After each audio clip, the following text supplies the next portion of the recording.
왜 우리 그리스도인들이 나라와 민족을 위하여 기도하기를 쉬는 것이 죄가 되는지. 첫째는 성도들은 나라와 민족에 대한 사회적 책임이 있기 때문입니다. 성도들은 이 국가라는 울타리 안에서 우리가 살아가고 있습니다. 국가의 울타리를 벗어나서 국적 없이 떠돌이 생활을 한다면 어려운 문제가 발생했을 때 국가로부터 보호를 받을 수 있는 그런 기회를 놓쳐버리게 됩니다. 즉 국가를 떠나서는 성도들의 생존이 어렵게 된다는 것이죠. 그러므로 성도들이 국가의 보호를 받기 위해서는 먼저는 나라가 건재해야 될 것이며 성도들은 나라에 대한 사회적 책임을 다 해야 할 것입니다. 여러분들에게 짧은 영상을 하나 보여드리려고 합니다. 나라를 잃은 서름에 대한 짧은 영상입니다. 덕혜 옹주와 관련된 TV 뉴스에서 보도됐던 내용인데 잠시 본 다음에 계속 제가 설교를 이어나가겠습니다. 혹시 고종 황제의 막내딸 덕혜옹주를 아십니까? 기구한 삶을 살다간 덕혜옹주를 다룬 소설이 최근 인기를 얻고 있는데 바로 나라 잃은 서름이 바로 이런 것이구나 하는 것을 공감할 수 있다고 합니다. 오점곤 기자의 보도입니다. 기모노를 입고 있는 한국인 소녀 고종의 막내딸 덕혜옹주가 일본으로 끌려가기 전, 그러니까 12살 때 찍은 사진입니다. 고종이 60을 넘어서 얻은 딸, 눈에 넣어도 아프지 않았을 덕혜옹주는 그래서 더 처참한 삶을 살았습니다. 마지막 황녀였던 탓에 오히려 일본으로 끌려가서 일본 귀족과 강제로 정략 결혼을 했고 딸을 낳았지만은 그 딸은 한국인 엄마 덕혜옹주를 부정합니다. 이후 이혼과 딸의 자살, 그리고 정신병원 감금 생활. 우여곡절 끝에 1962년 우리나라로 돌아와서 89년에 숨을 거둘 때까지 창덕궁에 있는 낙선제 권역, 정확하게는 낙선제 바로 옆 수강제에서 말을 잃고 지냈습니다. 주로 이 방에서 기거를 하셨고 또 봄날에 이렇게 따뜻할 때 가면 꼭 이 테마를 이렇게 앉으셔가지고 멍하니 이렇게 계신 걸 자주 봤습니다. 말을 못하고 정신이 오락가락하는 등 이미 그녀의 삶은 삶이 아니었습니다. 이런 기관 생을 듣게 된 작가 권비영 씨는 나라 잃은 서름이란 바로 이런 것이구나 하며 그녀의 삶을 글로 쓰지 않을 수 없었다고 말합니다. 말할 수 없이 정말 처참하게 사신 분 같아요. 일개 그냥 아녀자들도 그렇게 살았다면 힘들었을 텐데 그래도 일국의 왕녀였는데. 가끔 정신이 돌아올 때마다 비운의 여인 덕혜옹주는 이런 글을 썼습니다. 나는 낙선제에서 오래오래 살고 싶어요. 전화 보고 싶습니다. 대한민국 우리나라.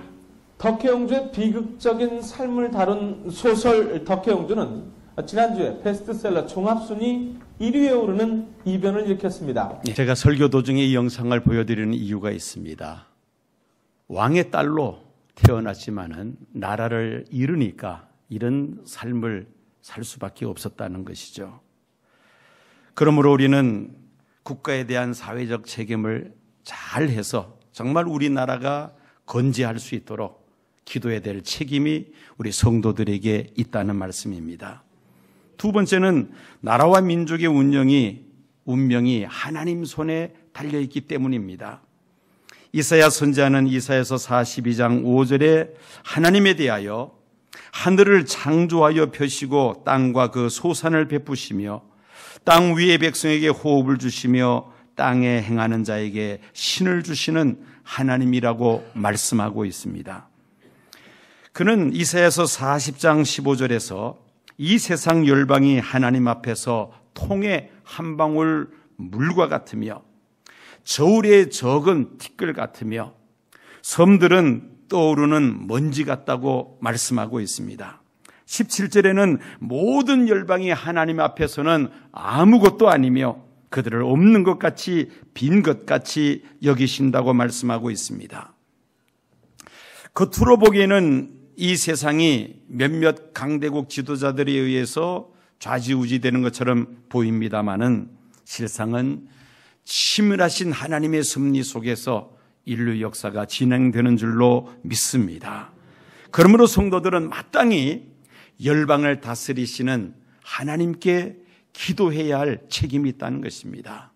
나라와 민족을 위하여 기도해야 한다는 말입니다.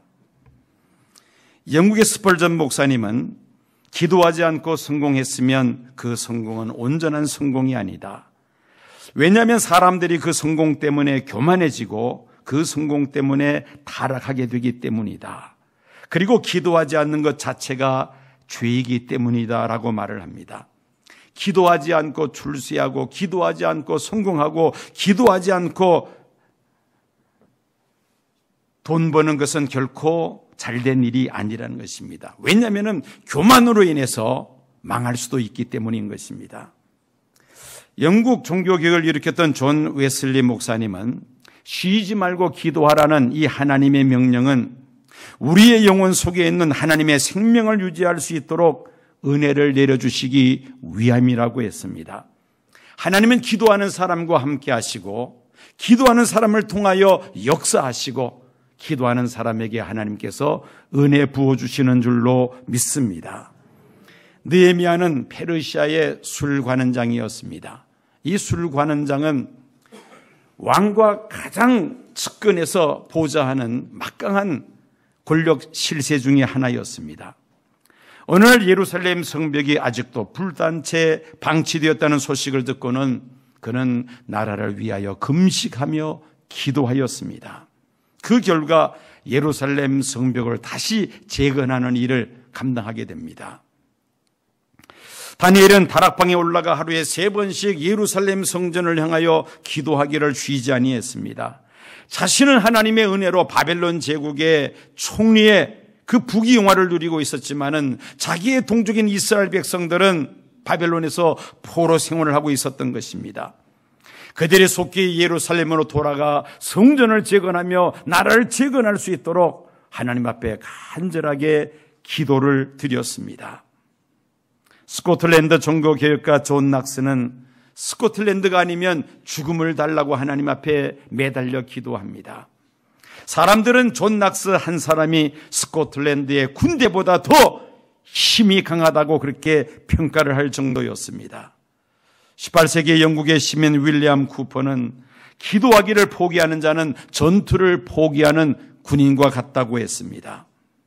자, 이렇게 우리가 나라와 민족을 위하여 하나님 앞에 기도해야 할 터인데 어떻게 우리가 기도할 것인지 여러분들에게 구체적으로 몇 가지 사례를 들고자 합니다. 첫째는 나라의 평안을 위하여 기도해야만 합니다. 여러분, 나라의 존재 목적이 무엇입니까? 국민들 개인의 그 삶을 압제하거나 좌절시키기 위한 것이 아니죠. 이 국가의 존재 목적은 모든 사람의 삶의 질을 높이며 공공의 복리를 증진시키기 위함입니다. 국가가 잘못되면 개인과 가정과 사회에 큰 짐이 되고 또 재앙이 될 수가 있습니다.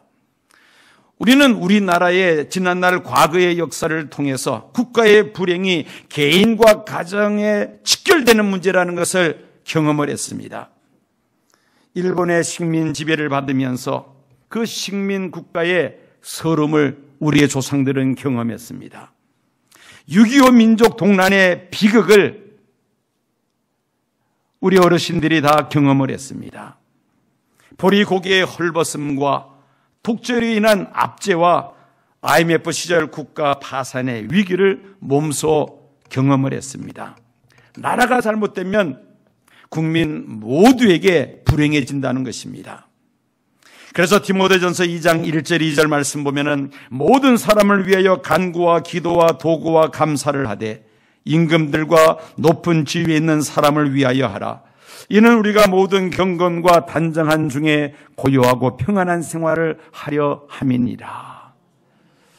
우리가 정말 평안한 그런 생활을 누리고자 한다면 나라와 민족을 위하여 기도하며 또 지도자들을 위해서 기도해야 한다는 말씀입니다. 우리가 또한 기도를 하되 정의와 공평이 하수같이 흐르는 나라가 되기 위하여 기도해야 할 것입니다. 사무엘은 이제 사사로서 마지막 사사로서 이제 은퇴를 합니다. 그리고 사울이 이스라엘의 초대왕으로 세워집니다. 그는 은퇴식에서 자신의 결백을 이렇게 주장합니다. 사무엘상 12장 3절 말씀 보면은 내가 여기 있나니 여호와 앞과 그 기름 부음을 받은 자 앞에서 내게 대하여 증거하라. 내가 네 소를 취하였느냐 네 나귀를 취하였느냐 누구를 속였느냐 누구를 압제하였느냐 내 눈을 흐리게 하는 뇌물을 네 손에서 취하였느냐 그리하였으면 내가 그것을 너희에게 갚으리라. 자신이 이스라엘의 사사로 있으면서 결코 부정을 하지 않았다는 그러한 말입니다. 유전무죄, 무전유죄라는 말이 한때 우리 사회에 유행했던 적이 있었습니다. 법이 공평하게 적용되지 않음에 대해서 빗대어 한 말이죠. 모든 사람들이 법 앞에서는 평등해야만 합니다. 동일한 사안에 대해서 권력이 있고 돈이 있고 많이 배운 사람들에게는 무죄가 되고 또 소외되고 가난하고 배우지 못한 사람에게는 유죄가 선언된다면 그 사회는 불의한 사회입니다. 우리가 살고 있는 이 사회가 정의와 공평이 하수같이 흐르는 그런 사회가 되기 위해서 우리는 기도해야 한다는 것입니다. 그 다음에 세 번째로 우상을 버리고 하나님을 섬기는 나라가 될 수 있도록 우리가 기도해야 합니다. 사무엘상 12장 2절 보면은 돌이켜 유익하기도 못하며 구원하지도 못하는 헛된 것을 쫓지 말라. 그들은 헛되니라. 즉 우상 숭배하지 말아야 한다는 말입니다. 우리가 나라와 지도자를 위하여 기도하는 것은 우리나라가 신앙생활을 잘할 수 있는 환경을 만들기 위함인 것입니다. 우리는 물질적인 풍요만 가지고 만족할 수는 없습니다. 그보다 더 중요한 것은 영적 분위기와 환경이죠. 성도들이 마음 놓고 살 수 있는 영적인 환경이 조성되는 나라, 교회가 부흥할 수 있는 여건을 만들어주는 나라 되는 것이 바로 우리의 기도 제목인 것입니다. 사이비 이단들이 판을 치고 불건전한 종교들과 우상 숭배가 만연하는 나라가 되어서는 안 되겠습니다. 아무리 경제가 중요하다고 하지만 물질을 우상처럼 섬기는 물질 만능주의 나라가 되어서는 안 되는 것입니다. 그러므로 우리는 나라를 위하여 지도자들을 위하여 기도해야 합니다. 교회는 국가가 바로 서도록 도와줘야 합니다. 히틀러가 등장했을 때에 독일 교회는 히틀러의 게르만 우월주의와 600만 명 유태인들을 학살할 때에 침묵을 지켰습니다. 아무런 일도 하지를 못했습니다. 히틀러가 2차 세계대전을 일으키면서 독일은 물론이거니와 온 인류에 큰 재앙을 입혔습니다. 교회가 교회로서의 사명을 감당하지 못할 때에 자국은 물론이거니와 세계에 이런 큰 재앙을 불러일으키게 되었다는 것입니다. 교회가 국가를 위하듯 국가는 또 교회와 신자들을 보호해야 될 책임이 있죠. 캄보디아의 폴포트 공산 정권은 혁명의 이름으로 수많은 사람들을 학살했습니다. 허드슨 연구소 선임 연구원인 데이비드 세터가 작년 11월 6일 월스트리트 저널에 기고한 글에 의하면은 스탈린이 공산주의 혁명을 일으키면서 죽은 사람들의 숫자가 전 세계적으로 1억 명 가까이 된다는 것입니다. 저도 이 글을 읽고 깜짝 놀랐습니다. 여러분, 공산주의 혁명을 일으키면서 전 세계적으로 숙청당하면서 죽은 사람들의 숫자가 1억 명 가까이 된다는 것입니다. 그 피해국 중에 하나가 우리 한국이죠. 북한이 공산화되면서 북한에 있던 교회들이 전부 다 폐쇄가 되며 많은 그리스도인들과 성직자들이 순교합니다. 6.25 전쟁 도중에서도 많은 교회가 파괴가 되고 또 목사, 장로, 성도들이 납치되고 살해되었습니다. 이 데이비 세터는 이런 말을 하면서 결론을 내립니다. 공산주의는 인류 역사상 가장 큰 인재라고 그렇게 결론을 내립니다. 공산주의는 인류 역사상 가장 큰 사람이 만들어낸 재앙이라는 것입니다. 지금도 세계에서 기독교를 가장 핍박하는 나라가 어느 나라인지 아십니까? 우리와 가장 가까운 데 있는 바로 북한이죠. 우리는 이런 상황 속에서 하나님 앞에 기도하지 아니할 수가 없습니다. 저 북녘 땅에 신음하고 있는 우리의 동포들, 지하에서 예배를 드리다가 발각하게 되면 강제 수용소로 들어가는 그 숫자가 10만 명이 넘는다는 말이 있습니다. 지금도 강제 수용소에서 그들은 신음하고 있습니다. 우리가 하나님 앞에 기도하되, 하나님, 이 나라가 우상을 버리고 하나님을 섬기는 나라와 민족이 되게 하옵소서. 기도해야 할 책임이 우리 성도들에게 있는 줄로 믿습니다. 네 번째로 우리나라가 선교 대국이 될 수 있도록 기도해야만 합니다. 디모데전서 2장 4절은 하나님은 모든 사람이 구원을 받으며 진리를 아는 데 이르기를 원하신다고 말씀합니다. 출애굽기 19장 6절 말씀 보면은 너희가 내게 대하여 제사장 나라가 되며 거룩한 백성이 되리라. 너는 이 일을 이스라엘 자손에게 전할지니라. 왜 예수님 십자가에 달려 돌아가셨습니까? 저와 여러분들을 죄에서 구원하실 뿐만 아니라 온 인류를 죄에서 건져내시기 위하여 예수님은 십자가에 달려 돌아가셨습니다. 부활하신 예수님께서 제자들에게 말씀하셨습니다. 너희는 모든 족속으로 제자를 삼아 내가 내게 명한 모든 것을 가르쳐 지키게 하라고 말씀하셨습니다. 땅끝까지 이르러 내 증인이 되라고 말씀하시고 예수님은 승천하셨습니다. 복음이 땅끝까지 전파되면 예수님 다시 오셔서 이 세상을 심판하시고 영원한 하나님 나라를 완성하실 줄로 믿습니다. 우리는 하나님 앞에 기도해야 합니다. 대통령을 위시하여 모든 위정자들과 지도자들이 구원받기를 기도해야 합니다. 우리 사회의 우상들이 제거되기를 기도해야 합니다. 사이비 이단들이 척결되기를 기도해야만 할 것입니다. 마지막으로 이제 수요일에 있을 지방자치선거를 위해서 기도해야 합니다. 정치에 대해서 성도들이 무관심해서는 안 될 것입니다. 우리 사회의 지도자들을 선출하는 것은 우리 국민들의 몫이요 또 저와 여러분들의 몫이기 때문입니다. 깨끗한 양심을 가지고 하나님을 섬기면서 사리사욕을 버리고 진정으로 국민들을 위하여 봉사하며 섬기고자 하는 자들을 지도자로 선출해야 할 것입니다. 그래서 우리는 이 일을 놓고 하나님 앞에 우리가 기도해야 할 것입니다. 좋은 지도자들이 선출되기를 하나님 앞에 기도하며 또 그런 사람들을 우리가 일꾼으로 뽑을 수 있어야 될 것입니다. 6월달 우리나라가 참으로 운명을 결정짓는 중요한 달입니다.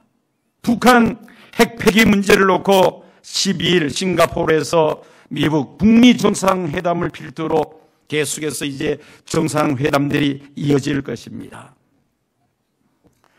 한반도의 운명을 결정짓는 것이 이 몇몇 강대국 지도자들의 손에 달려있는 것이 아니라 사람의 나라를 다스리시는 지극히 높으신 하나님 손에 달려있는 줄로 믿습니다.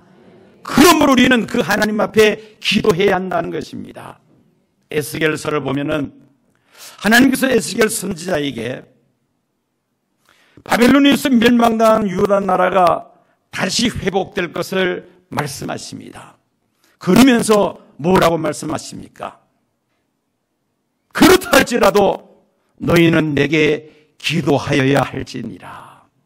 하나님께서 그렇게 이스라엘을 회복시켜 주신다고 말씀하셨다 할지라도 성도들이 해야 할 것은 뭐라는 것입니까? 팔짱 끼고 구경하는 것이 아니라 하나님 앞에 기도해야 한다는 것입니다. 그것이 바로 우리의 사명이라는 것이죠. 선지자요 사사요 제사장인 사무엘, 그는 나라를 위하여 기도하기를 쉬는 것은 죄라고 그렇게 말을 했습니다. 하나님은 저와 여러분들을 복음의 제사장으로 세워주신 줄로 믿습니다. 나라가 어려울 때에 하나님과 국민들 앞에서 우리는 책임감을 가지고 하나님 앞에 기도해야 할 것입니다. 특별히 북한 핵 폐기는 물론이거니와 북한에서 신음하는 우리의 동포들이 속히 자유를 얻을 수 있도록, 우리와 같이 마음껏 하나님을 섬기는 그 날이 다가올 수 있도록, 그리하여 북한에 무너졌던 교회가 다시 일어설 수 있도록 우리는 기도해야 할 책임이 있는 줄로 믿습니다. 우리 모두 하나님께 나라와 민족을 위하여 기도에 힘쓸 때에 참으로 이 나라 이 위기 상황 속에서 지혜롭게 슬기롭게 잘 극복하게 하시며 복음을 땅끝까지 전파하는 복음의 제사장의 나라의 사명을, 또 복음의 제사장 민족의 사명을 하나님께서 넉넉히 감당케 하실 줄로 믿습니다.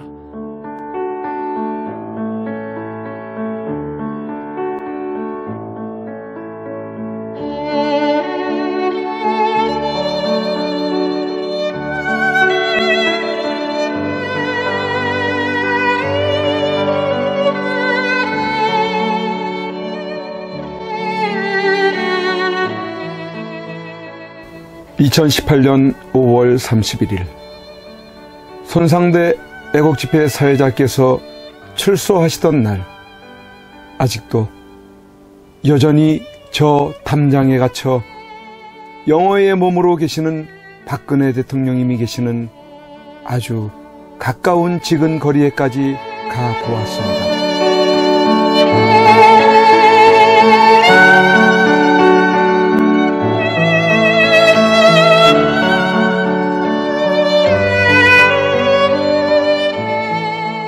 이런 곳에서 박정희 대통령님의 딸이자 아무 죄 없이 탄핵당하고 유린당해 감옥에 1년을 넘게 갇혀 고생을 하고 계시는 박근혜 대통령께서 계시는 곳이란 말이던가.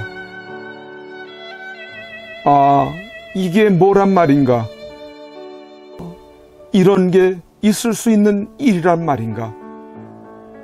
그러나 엄연히 지금 현재 대한민국 땅에서 자행되고 있다는 사실에 몸서리 쳐줘야 하지 않는가? 그런데 세상은, 언론은, 지식인들은, 정치인들은, 국민들은 왜 이렇게도 쥐 죽은 듯이 조용한 것인가? 내가 아닌 남이 당하는 일이기 때문인 것인가?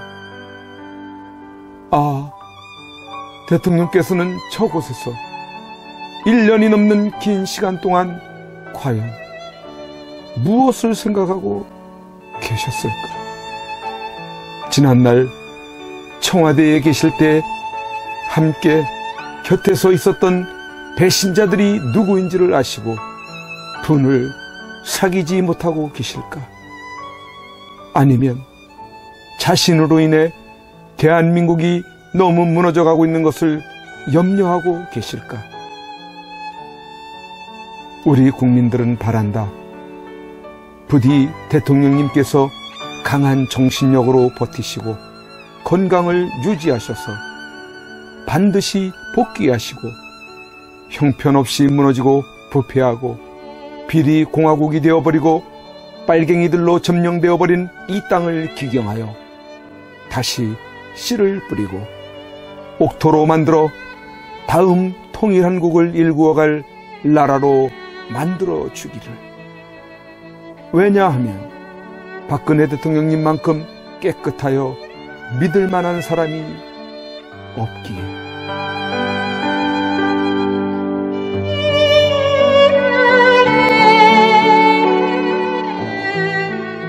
이제 내려가야 한다. 내려가기 전에 대통령님께 이렇게 외쳐본다. 박근혜 대통령님! 옥체를 보존하십시오! 선구자 방송입니다! 보내드리는 엽서를 통해서 힘을 내시고 대통령님의 결백이 밝혀질 것입니다. 멀지 않았습니다. 더 꿋꿋이 버텨주시고 많은 국민들을 통해서 많은 엽서를 더 많은 편지를 보내드리도록 그렇게 힘쓰겠습니다. 건강을 지켜주세요. 안녕히 계세요.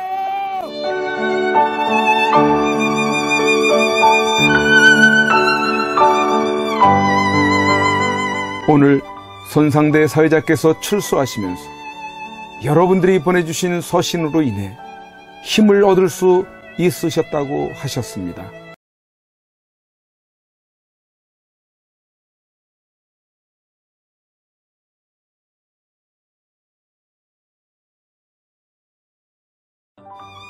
이제 박근혜 대통령님과 남아 계신 분들이 힘과 용기를 얻으실 수 있도록 엽서 보내기와 편지 보내기에 더욱 동참해 주시지 않으시겠습니까?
Go